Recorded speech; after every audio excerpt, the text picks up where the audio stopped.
बरगढ़ जिला विजयपुर ब्लॉक अंतर्गत बरमुंडा ग्राम में 2 दिन धरी लोककला लोकगीत और लोकनाचर ज्वलंत निदर्शन नुआखाई भेटघाट कार्यक्रम अनुष्ठित हो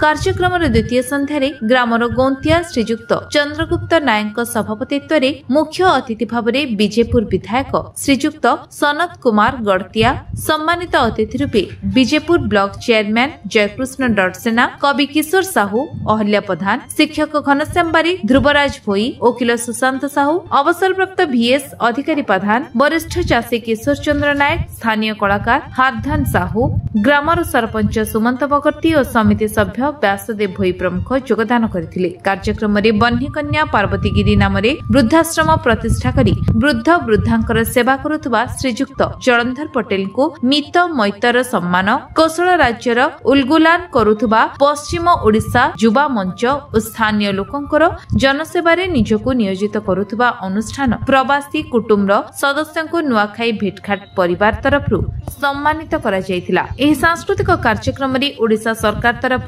स्वीकृति प्राप्त नेता नृत्यांगना ढेंकानाल और डॉक्टर आलोक कुमार पंडा और दल संबलपुर द्वारा लोककला लोकगीत और लोकनाचर निछक प्रतिछवि प्रतिफलित हुई एक सांस्कृतिक परिवेश सृष्टि होइतिला। ग्रामर कलाकार मानक द्वारा सामाजिक संबलपुरी नाटक निशास प्रदर्शित होई जायतिला जहाँकि अगणित दर्शकों मन जिणी नेइतिला। उक्त कार्यक्रम में शिक्षक डॉक्टर वृंदावन नायक और सुबु प्रधान मंच परिचालना करथिले और बरमुंडा ग्रामवासी संपूर्ण सहयोग करथिले जहा द्वारा कार्यक्रमटी सफल पूर्वक समापन होइतिला। बरगढ़ रिपोर्ट विश्व विजय न्यूज ओडिशा।